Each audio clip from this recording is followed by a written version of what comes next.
All right, and welcome everybody to episode 12 of the Behind the Stripes podcast. I'm Rama, Peroo, joined as always by two-time JUCO World Series champion and multi-Hall of Famer Dave Burroughs. Coach, great to see you again today. My pleasure to be here. Can't wait for the show. Oh, I know. This is one we've been talking about, been excited to have. We've got a great guest today, well-known and much-respected Cowley College softball coach, Coach Jenny Hoyt. Thank you. Thank you for having me both. Well, it's our pleasure, Coach. We're glad to have you.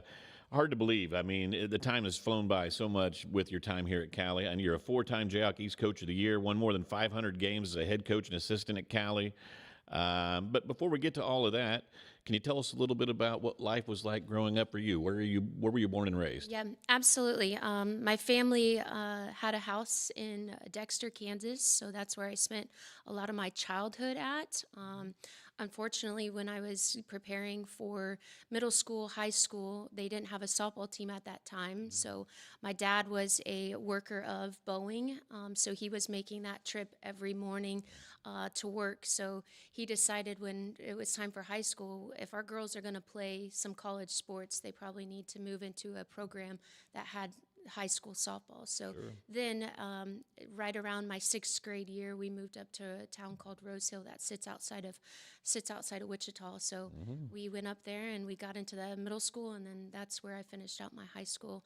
But Dexter was a small town vibe. I mean, I rode around bikes with the boys, crawdad hunting with the boys, out in the ponds with the boys. Like, that was kind of my childhood, is just running around the town, being ornery, but also too, like, finding out kind of what you want to be as a person, and how tough you can be because you're rolling around with the boys. So it was a great experience as a child, for sure. Terrific. Sounds a lot like kind of what, growing up in those kind of settings, small towns, outdoors, a lot about what our lives were like growing up too. Absolutely. So.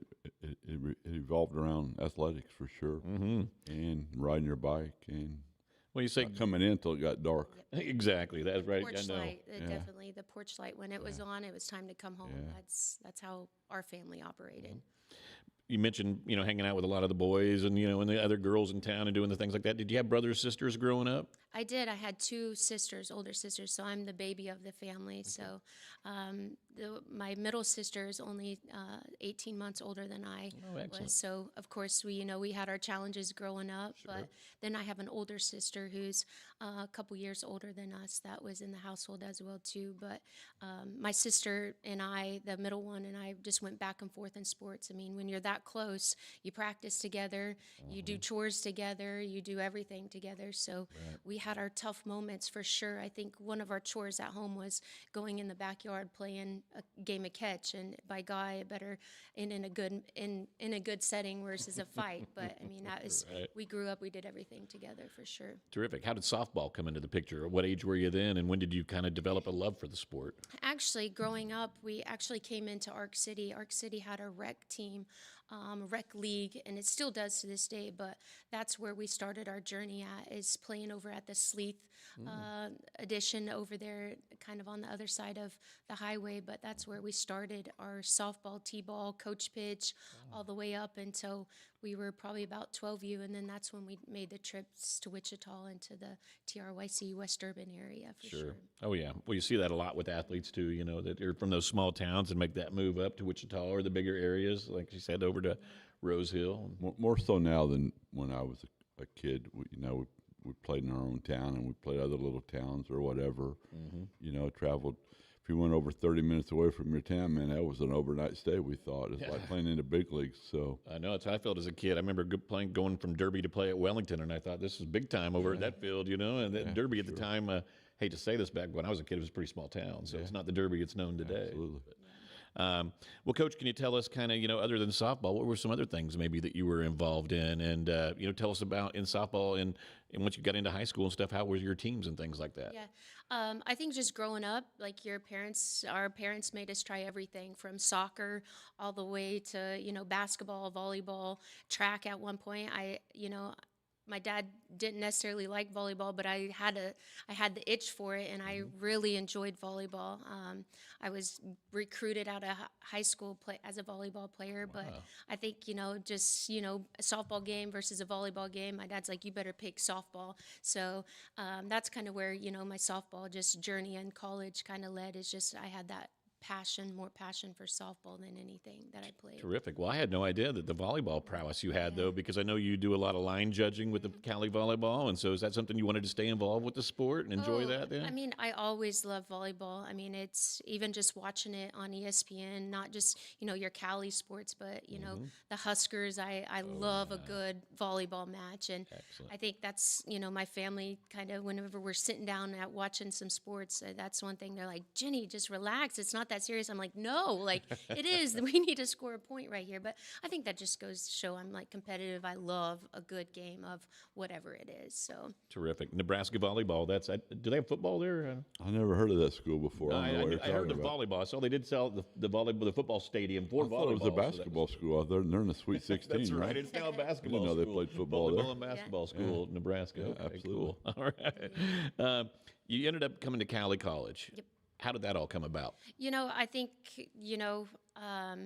I got to give props to my father. When we're going through that recruiting stage, I mean, he talks sense into my sister and I of just look at who's in the conference, look at who's at the top of the conference. Your goal is to try to be at a school that's in the top of the conference. And whenever I was a senior, I mean, we looked at that. We sat down at the table and was like, this is your options. You can go and probably be at a top school and see playing time, or you can go be at a bottom school and see a lot of playing time, but you're not going to be near as competitive as a top school. So I think just sitting at the dinner table and kind of discussing that, I knew I was a competitor at heart and I wanted to be on a team that won. And I think just being recruited by Cowley during that time, it was like, okay, this is the best school. If I want to go in and win and be a part of a program that has that winning culture, like this is where I needed to be. So Terrific. Well, and you had great success at Cowley, but after a freshman season where you saw limited playing time, you see a lot of kids, sometimes that maybe they think, well, I didn't get the playing time I wanted, and they go somewhere else. But you waited your turn till you got that opportunity to play a little more as a sophomore, and took great advantage of it, being an all-conference player. And tell us a little bit about your experience at Cowley as a player. Oh, for sure. First of all, my experience was amazing. The environment that I came into, not only from your softball aspect, but from baseball, basketball, we all hung out. Like it wasn't just this team versus this team. It was everybody was an athlete. Everybody supported everybody. Everybody had a love for being an athlete. But my freshman year, you're right. I mean, I didn't have the playing time that I wanted to have, but that group that I came into, I had to have an understanding that they were good softball players. Like it was hard to come in and step in and be a dominant player from a freshman just because that sophomore class was so strong. I came in with Ashley Bright, Courtney Channel. All of those were good softball players that had great freshman campaigns. So your sophomore campaigns are going to be just as good or even better. So I got an understanding. I matured a lot my freshman year of just getting to play around that good quality of softball players. So I think that was huge my freshman year of just understanding it is different from high school. I'm going to have to level up my competition. I'm going to have to level up my playing to be able to be in that position for the next year. Oh, yeah. I mean, that's a good mindset to have because a lot of kids, like I say, unfortunately think, hey, I didn't get the opportunity I wanted. I'm going to go somewhere else. I agree. I think the question I have for you right now is there's no question you made the right choice, but what was your number two? Who was it between us and who else? Because there's always somebody you're going to choose. Or was it you just knew you were going to Cali and didn't pay any attention to anybody else? I took a visit to Cloud, and I took your a favorite visit place? Yeah, definitely. In that moment, as a senior, you don't realize like the travel. You just, it's a college visit. Let's go see what they have to offer. But that coach that was there, and I ended up coaching against him when I came back to coach. His name was Aaron Akery. He did such a great job of just selling that school and his program and what they had to offer in the community. I really enjoyed what his spill was in that tour and everything. But in my mind, I knew Cali was the decision for Well, the one thing I would have took from what you told me is that guy did a great job, so you're using it now as a coach. Oh, for So sure. that helped set a tone in your coaching career as well. Absolutely. I mean, that's the thing. You just pick up pieces from every coach. I mean, that's something that I try to do as a coach is I continue to learn. Like it's not a negative thing. Like I want to be told, hey, maybe you could do this a little bit. This could be a little bit beneficial to you. So just picking up wise things from the men or women that you surround yourself with. There's no saying in coaching, it's what you learn after you know it all that counts. So if you're not trying to move forward and learn, Yep. then you're going to go backwards and you're going to not be better from it. So we're copycats in this profession. Yes. We just copycat from each other, but that's what makes the world go around, because you want to be good and you want to take those experiences from everybody you've been around. So, but that's a neat story. And I think, that is a great story. And here's another great story for you, Coach. Think of this. I mean, this is something I think of every time I read this. I always think of, you couldn't put this in a movie. I mean, you were a great fielder, batted .341 as a sophomore, had a great year that year. Like I say, we're all conference, but playing in your final home game, you hit your first and only home run as a Cowley Tiger. And I mean, how cool is that to be in your last home game and you hit your first home run and only one as a Tiger? What was that feeling like for you when you were around in the bases? Did it seem surreal almost? I mean, you always want to hit them over, like, no doubt. But I think to this day, probably my family would tell you that the wind was blowing probably 40 miles out. That's why it happened. But I mean, growing up, I knew what I was good at, and home runs was not my forte. You were a gap was hitter, more probably, right? Gap hitter, base hit. Like, if there was a bunt that a runner needed to go over, like, that was my job. That was my role, and like, I understood that. So just getting that little extra, for a little bit of a payoff was always, wonderful. But at the same time, like, I knew what my role was, my job was. For sure. Was it your last at bat? Probably no, actually it wasn't, because my last at bat was at the region tournament. Well, but your last at bat on our home field. Oh, absolutely, yeah. Well, then that's a great story for Hollywood right there. it? So if we Because it make would've a been- movie out of your life, we're going to make it the last at Yeah. bat at Cali, even if it wasn't. So, but that's even cooler. So Terrific. And like you say, that wasn't your job to be the power hitter, but still to be able to have something like that happen for you on your last at bat at home, that's really cool, Coach. You went on after Cali, though, and went to play at Mars Hill College. How did you decide on them, and what was that experience like for you? After Cali, I was determined to take a different path. I was actually accepted into a cosmetology program in Arizona. That's very hard to get into. That's where my sister lived at the time. So I got accepted into there. Well, then after the season and the good season that I did have, a couple colleges had reached out to Ed, and Ed's like, "Hey, this is an opportunity if you're thinking about it." And at that time, I was like, "Yeah, I could go one way or the other." And, talking with my family, my dad was like, "Let's go make the visit." And since we went out there, we flew out there, we, saw the campus, got the tour and everything. And I felt at peace being that far from home. Like, it was just a great opportunity. So, I mean, I took it, and it's 15 hours away from home by means, but I was going to say, is that North Carolina, Yep, South Carolina? North Carolina, Okay. yep. We were, I'm thankful that I took my dad, because if I took my mom, being the baby of the family, she would have said, "Absolutely not. You're going to go closer to home." But I think that journey of my life made me who I am today, like, for sure, because you didn't have mom and dad to pick up your every single need. You didn't have mom and dad that was coming to every single game. You didn't have mom and dad to handle all your problems, that you're feeling homesick or anything like that. That's where you found out, hey, you either do it or you don't. Like, and that's, you either buckle them up or you tie them up a different way, or you go about your day. But I definitely think that journey in my life is who I am today.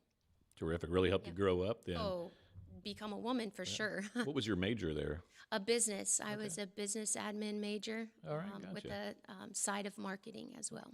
So after you left there, did you delve right into the workforce, or did you get into coaching pretty soon after that? Or what did you do after college then? Right after my, which would have been my 5th year, I had a couple credits that I still needed to get to before graduation. And the head coach at the time was like, "Hey, if you want to come and be the assistant GA position, I'll keep you on scholarship to get the rest of your credits, and that way you can be my assistant, but also to have that chance for graduation."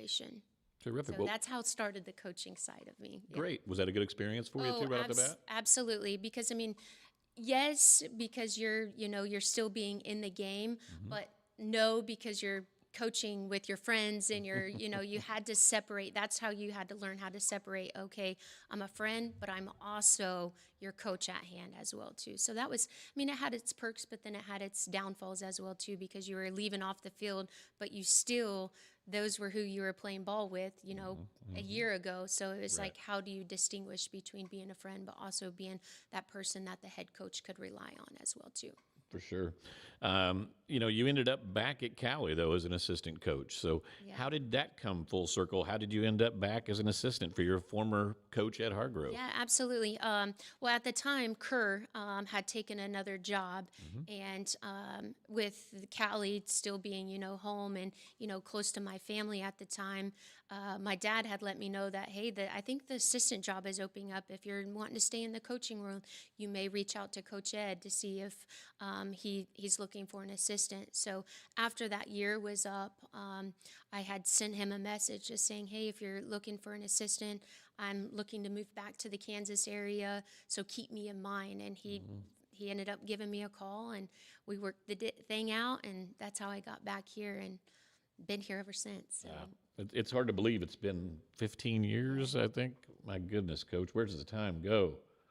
I wish I knew. Yeah, I wish I aged like she aged. The 15 years it shows on us, but I remember when players still I think remember she played here. Of course, we Me didn't have the too. Hafner when she was here, so we were in close quarters at the rec building. Yep. We Right. were on top of each other, coming and going and in and out and sharing the building and stuff. But I remember when she played. And I remember when she came back. I didn't know it was 15 years ago.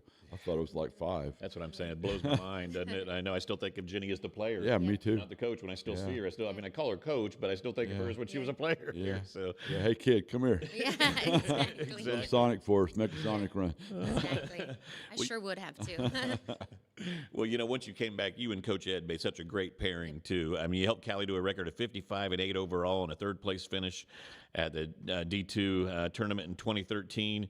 You and Coach Ed were named the National Fast Pitch Coaches Association D2 Coaching Staff of the Year. Also been named Jayhawk East Coach of the Year in 2017, 2023, 2025. What do awards like that mean to you in the long term of things? I mean, I know that you got to feel like it's a team game, but also, I mean, you put in a lot of hours and a lot of tireless time to get those kind of accolades. What does something like that mean to you?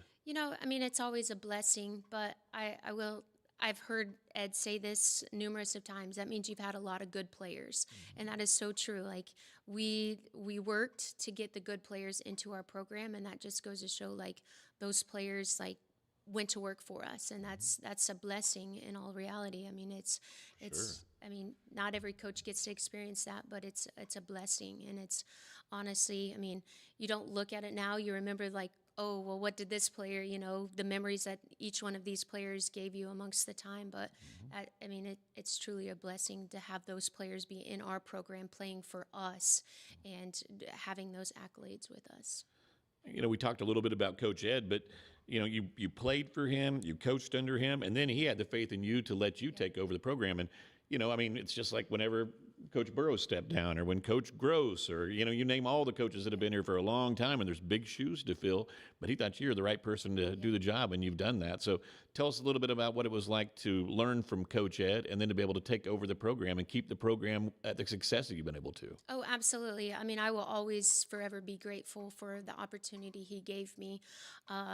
One thing that I will say that I still to this day, like just every time I think of his name, is he's a family man. And if he taught a lot of his players anything, family matters on and off the field. Like anytime you came to a game, he always had his grandkids there. He always had Miss Linda there. He always had Linda's mom there. I mean, family mattered to him. And I think that's what he poured into our program, as just the closeness of the Cowley softball program. You are a family, and this is how we're going to work our way to the big championships. This is how we're going to work our way to the titles. Like this is what matters. And just, that's something that I've really just taken throughout the process, is just he brought that family atmosphere to Cowley softball, but also into Cowley softball. So Don't want to put you on the spot too much, but I know you've looked at Coach Dave as a mentor also and picked his brain through the years. I know you've mentioned that to me, and about how you've talked to Coach Dave about things.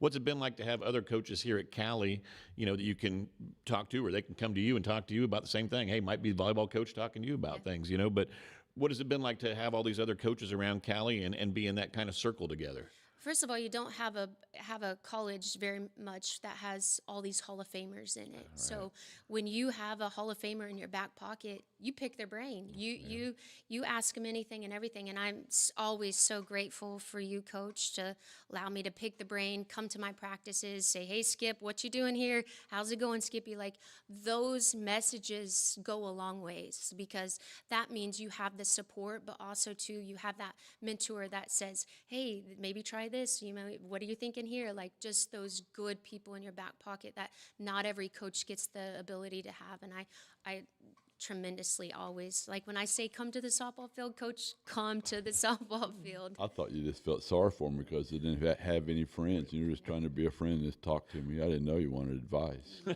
I would have dumb it up on you. Yeah, right. There is no better feeling for when you get on the bus ride home and you get a message, "Great job, Skippy." Like those are just like that's who you look up to, and you're getting that that reinforcement back of, hey, maybe I am headed in the right direction. So it's always good to have on your side for sure. Well, you've watched Coach Jenny come start out as a player and then as a coach. You got to have some pride in that to watch how her development and see where she started out here at Cowley. And, after her time as a player and then coming back and having 15 years now, 11 as a head coach here at the school and having the success she's had. The player side of it, I mean, our schedules would conflict each other, so it was a little bit difficult to watch her play. But sure. She wants to talk about what she learned from me, but I want to say this. Well, I was learning from her too because I was in the same boat. I was always looking to, she's younger and she knows how to deal with the generation that she came from, and a younger generation. I was getting older, so we learn from each other. Right. And it's just not only her, but it's every coach on campus. When I was coaching here, it was you learn as much off the field as you do on the field, and how to handle players and how you got to say the right thing to kind of spark them and get them going. So, I've enjoyed watching her, and it was the right choice, the elevator too, in my opinion. So, and I'm happy that she's where she is. So, better days ahead, though, right? What'd you say? Better days ahead, though. Oh, for sure. Every day. For sure. How is it relating to players now compared to what it was a decade ago? Has it changed at all, trying to relate to the kids nowadays? It seems like, at least in the real world, things have changed in 10 years, but how about as a coach? Oh, absolutely. And I think my assistant will tell you this, and she was here 5 years ago. It was just, "Coach, why are you, I definitely think you did it differently 5 years ago. What's a different approach?" Like, kids are different these days, and you got to meet them where they're at, and you can't try to overbearing them because they're not going to raise up their level of competition if you're just on them 24/7. So it's a different approach, and it's tested me as a coach because it almost is like, what am I doing? Like, this is how I was raised. This is how I want to be coached. Right. But it's not. It's different. It's a different world. But it's not a bad world. It's just you've got to change your coaching style to make your kids to try to live up to where you want them to. So, well, you mentioned your assistant, Kaylin Arthurton. So, what has she added to the program this year? It's been great to have her aboard, but what's she added and helped you in the program?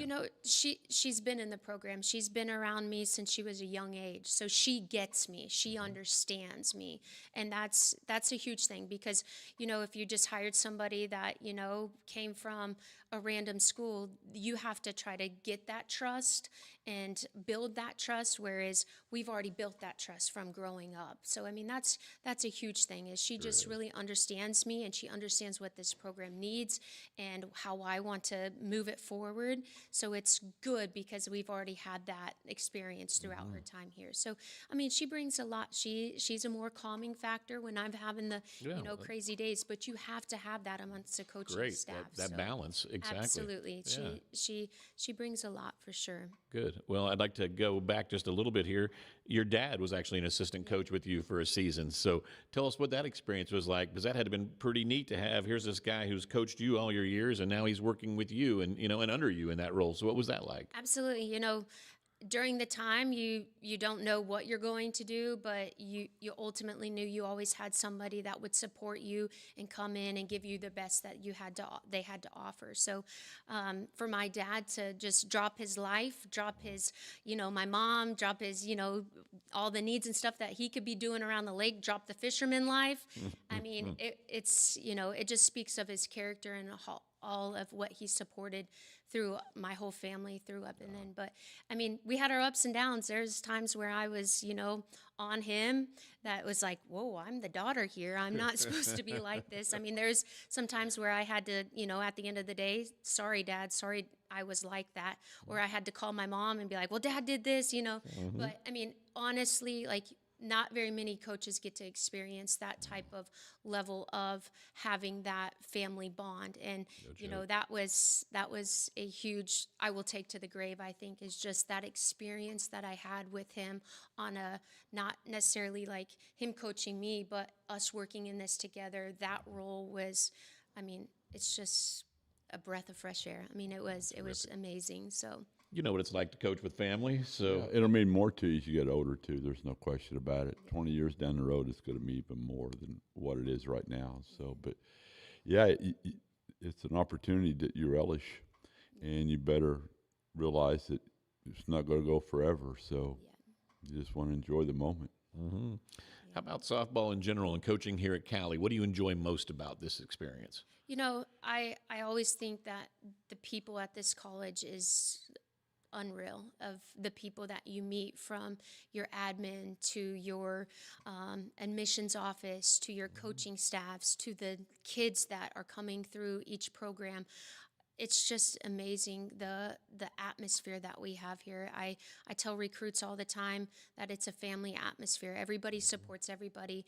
When you can go speak to a professor, to go speak to another coach, like, I don't feel like my personality or my character ever changes. They meet me with who I am, and I meet them with where they are. So it's just to have that support, but also have that openness and that relationship with is just, it's a special place. It really is a special place. A perfect example of that, Coach. And a couple weeks ago, one of your games here at home, I'm over on one side and Coach Dave's over on that side. And then on the other side, you look and there's volleyball coach, there's wrestling coach, there's Todd Clark driving by to see what the score is. So you got all these other coaches too that are all invested and coming to support the program. And that's wonderful. I love that. And then like you do that with the other programs. I'll see you at the basketball games, at the volleyball games, at baseball, wherever. So, it's great the support that the other coaches and people here on campus have for the programs. And I think too, if your coaches do it, then the kids will do it as well. That's too. right. So, I mean, you're in a small town, so why not support each other? You get that love. We're girls. We like people to come to our games. We like to see people out at our games. So I always try to make it a priority on my list to go see other people as well too. They appreciate that. I hope your dad's watching right now, so he's forgave you for you having a bad day and taking it out on him, but he's watching with pride right now. I promise you. You can only imagine, for He'd sure. probably put down his fishing pole to come in and watch this, like, take it easy on the fish for an hour, then I'm back at it again. Exactly. And while we're talking a little bit about family, I know, your nieces, your nephews, extremely important to you. Oh, yeah. So tell us a little bit about why you value that role so much of being an aunt and a caregiver, and just, your love for family seems amazing. So tell us how that all is, why you're so close like that. Yeah, absolutely. And I think whenever the softball girls go home for the summer, like, I feel more overwhelmed during that time because I'm like, what do I need to be doing? What do I need to be doing?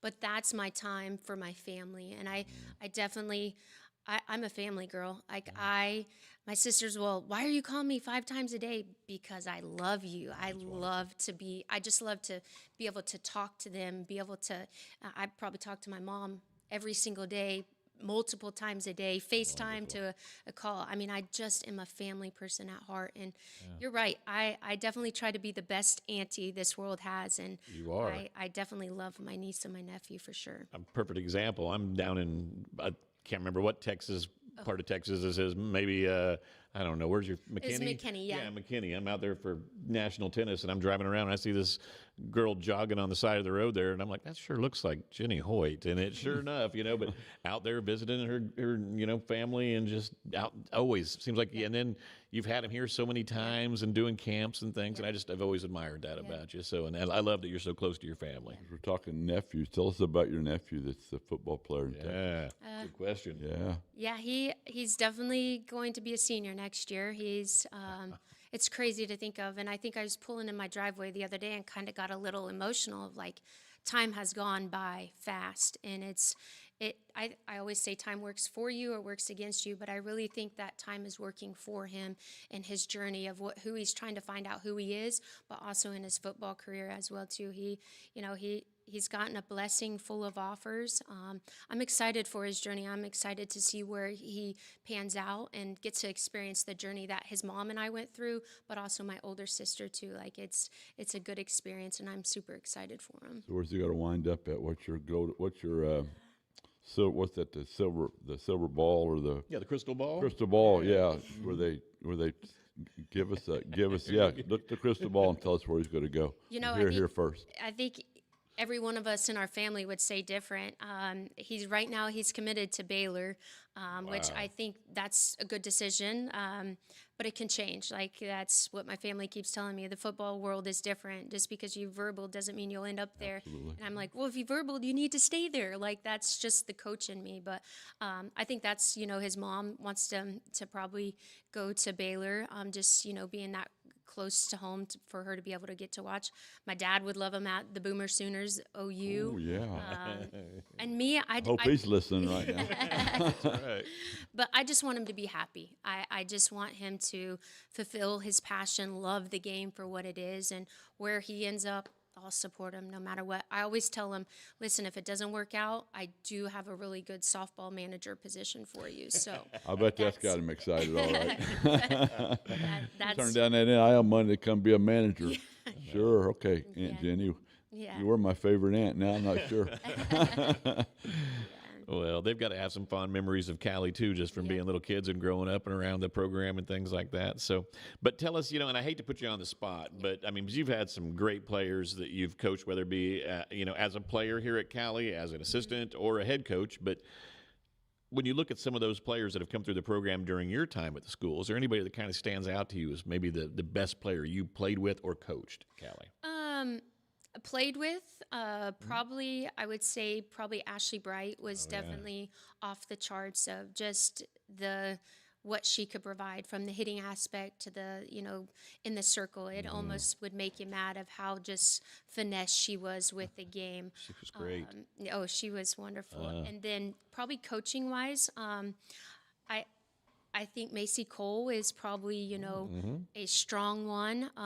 The Taverley Tennant, she definitely provides what Macy Cole does. They're just two different players. Macy is more of a hard nose. Taverley is more of just the itch for the game. Like she'll do some things. I'm like, holy cow, I did not teach you to do that, but she's special. live it. Because, that's what you want her to do. You want her to, you don't ever want to take that away from a player. You want to, keep saying, keep doing it, because it'll catch people off guard and it'll make you special. Yeah, I don't know why, but every time I'm watching her at home, I don't want to take my eyes off because you never know if you're going to take, don't watch that pitch, that thing's over the fence next thing, So she's a special talent, Taverley. If you at home aren't familiar, come on out and watch the Cowley softball team. Taverley Tennant, a girl that was right here from Ark City, went D1 for a little bit and then came back to Cowley and had an unbelievable freshman season and is building off that on this sophomore campaign. So, Coach, you've had a chance to watch her a little bit too, and she's a fun player. A lot of great players, but she stands out as one of the top 10 maybe. And I don't want to disrespect anybody and say this is better because that's not what we want to get into. But she's explosive, and the ball explodes off her bat like no other. It's like I wish we had one of those TrackMans so we could tell what her exit velo was because it's hard. She crushes the ball for sure. Well, we mentioned Taverley on this year's team, but tell us a little bit about this year's squad. And you're getting ready to open conference play, so it's basically everybody 0-0 at this point in the season. Really tough non-conference season to get your team ready for this point. Tell us a little bit about what people should expect, down the conference plays coming and what your team's about. I think, and that's what I talked to them about yesterday, is just one game at a time. I think sometimes when we get in conference, we look at a Johnson County or we look at what, KCK is doing and they're this and this and this, and we try to pan up to be right there with them. It's just, you need to concentrate on the first game. Then once the second game comes, we'll concentrate on that game. We are not worried about what's to play the rest of our conference play. We are worried about the first game. Then we're going to worry about the second game. I think so many times we, and even myself as a coach too, would get so wrapped up of, oh, we got to be this, or Johnson just split, we got to make sure we sweep here. We start to play with the numbers, whereas we just need to be worried about what we have going on in that moment. So Good point. I think that's what my biggest spill the last couple of days with them is.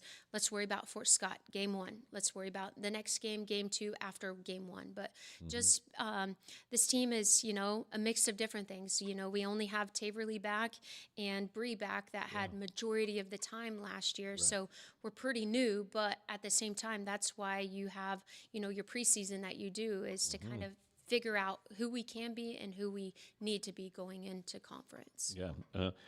Coach took a page right out of your book that you used to have when you were coaching here at Cowley of schedule really tough and find out about your team. And, win-loss record, that's whatever it is, but you're going to come out and everybody you're going to face in conference. You've seen that or better already. Absolutely. So. I think in today's game especially, you got to be able to convince your players that you have to play where your feet are, don't worry about anything else, and you have to have the ability to be able to turn the page. Whether it's a win or whether it's a loss, you have to turn the page. After you beat somebody 10-0, turn the page, move on to the next game, because they'll get to digging themselves if you're not, or feeling sorry for themselves and forget to play game 2. So just live in the moment, play where your feet are, turn the page. If you, even in the game, you have a bad at bat, you got to turn the page. That's right. It's not going to define your day.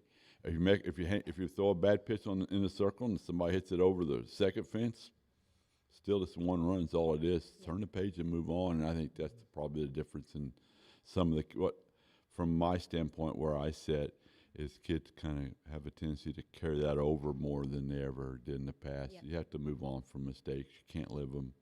You can't change them. So you might as well move on from them and have a short memory like an NFL quarterback. You got to keep chunking it, keep moving. But, yeah, that's smart, because ain't nobody going to be, pardon my language, but no one's going to be like Murray State or like your trip to Texas. Or that's right. It's got you ready for what you're going to see in the conference. Yeah, you've already played the #1 team in the country and several other ranked opponents. Yeah. So, but the season's going to start for conference play. The team will be out at Fort Scott on Thursday, and then make sure you come out Saturday. It'll be a busy day on Saturday at Cowley. We got the Mark A. Phillips Track Tiger Classic. That'll be going all day long, but take a break in between that and come out and watch the softball doubleheader versus Labette on Saturday at 1.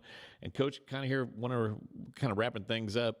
I know in your free time, when you do have any free time, family is extremely important for you. But hobby-wise, what's some things that you like to do in your free time whenever it's just you and you have some hobbies you want to do? Well, first I have a little English bulldog, so she keeps me pretty busy. But I love to shop. Like, I love to go thrifting. I love little antiques. Like that's something that I always enjoy. Since my family lives down at the lake, we've gotten to experience that a little bit more, just because we don't play softball in the summer anymore. Right. So going down there, trying to fish with my nephew and my niece, that's always gets a competitive game. But just I think I still just revolve myself around family, just going down to Texas, going into Oklahoma to see my family, because I'm the only one in Kansas now. Everybody has moved out, so just traveling, getting to see them as well too. And I'm a diehard beach girl. I love to go sit on the beach and just kind of, reset my soul, reset my mind, everything like that. So terrific. That's right. I want to be on water if I can. That's my that lake she's talking about is the lake I grew up on. Grand Lake. Yeah. Yeah. What a beautiful lake. We took our boat out there a couple summers ago, and we just got a pontoon boat, and we were out there amongst all these like yachts almost, mini yachts, and it was pretty impressive, the boats that are on that lake. She's never offered me a trip down with her, like, hey, you want to go to the lake with me? Like, no, I guess not. You're not going to ask. So we're more our speed is Winfield Lake. Yeah, Cowley Lake. Some of you can throw a rock across now. Exactly. No, Coach, that's great. Could you tell me, also, when you got some drive time and you're going down to Texas or Oklahoma and things like that, and you put something on the radio, what's some music you like to listen to? I listen to everything. If I'm getting pumped up before a game, it's got to be something that's gonna, just set me off. Like a little bit of Future, Great. a little bit of Lil Wayne. Yep. If I'm just casually driving, I like the Christian music. I mean, it's just really kind of, a little bit of a reset. But Yeah. I'm more of like a Brooks and Dunn, Shania Twain. Martina Scootin' McBride, Boogie. but Scootin' Boogie. Brand new man. Yes, I that's what we grew up on listening. here. So it was, I still like to listen to that old time country for sure. Great. We actually came back from Texas with the girls, and I think I was listening to some Toby Keith on my headphones, and I was singing it, and they started a whole choir on the backside just singing that. And then we got into, okay, you pick a song, and it was all old country. I was like, you guys, you know this? They're That's like, Coach, great. do we? So it was just, that was one of the memories that I will always probably cherish as a coach more than the wins or anything, just because you had that bond with the girls of saying, okay, now we can relate in life more than what we can relate on a softball field. So I'm sure there's things like that too, Coach. Like you said, you look back on after you're done with coaching, and some of the wins and losses, those are gone. But some of those memories, like Coach has, when you're in the bus and stuff like that, but that's got to be so special. I had one of those moments where we're Northeast Texas coming back, and the bus broke down or whatever. Excuse me. And I had 3 guys with me in a little minivan, and we're pulling through Tulsa listening to old 70s rock and roll station. And we're listening to the Eagles, and all 4 of us had the same headbeat. yeah, And we're all singing the song. Like, how you guys know this? Well, my dad's about your age, Coach. I grew up listening to this as well. Yeah. I remember that to this day. I'll never forget that. I either. love it. That's so I'm good. driving 90 through Tulsa, listening to Leonard Skinner, Little Sweet Home Alabama. Those guys are bopping their head with. Perfect. yeah. TV interests. Anything that when you're at home and you're just popping on the tube, I mean, is there anything that you like? Is there any series or comedy, horror genres, anything like that? I probably watch it all. If it's good, I'll probably sit down and watch it. Usually a lot of those are like, hey, Coach, did you see this? And so I'll go back and watch it. But I will say I'm a big Jayhawk fan, and I was yeah, that's really right. hurt that they lost. But Yeah. I do love some KU basketball. I like to watch a good game of anything, baseball, softball, tennis. I can watch tennis. I don't mind sitting down if I have time. But Yeah. a lot of the times I'm usually up and active. This year's Jayhawks team was kind of an up and down season. Darren Peterson, kind of an enigma, great player. What was your thoughts on the season as a whole as a Jayhawk fan, I guess? I really thought Melvin Council should have got more publicity than what he should have. He brought the energy, and he brought the factor every single game. His demeanor never changed. He was going out there and he was going to perform to the best of his ability. So I definitely thought he needed to get more, news on him than anything. But I do think that, it's a different generation these days, and I don't envy, and I don't, wish I was in Coach Bill Self's, shoes, but it's. That's my last question for you today. Crystal ball this, Bill Self coming back, or so you got to wait and see what Darren Peterson does for you, decides what he's going to do. I hope he comes back, but at the same time, I think that KU might need to be in a different direction as well too. Maybe him as well. Yeah. Plus his health he Yeah. needs to probably be his first priority, I would say. It is strange when you think of KU that they have not made it to the Sweet 16 in the last 4 years. They got bounced out in either the first round or the second round, and that's just not been, what the That's fans not are KU. expecting. That's not right. KU basketball. It's not. You're But, right. KU's basketball has built that monster. I mean, it goes back to, when you go back to Larry Brown, Roy Williams, and then Bill Self, those guys. James Naismith or whoever that guy invented basketball. It's his fault. game. It's his fault. You kind of want to win when the guy invented the game. Yeah, It's old really. school. Beware of the fog, huh? That's right. It's a crazy story.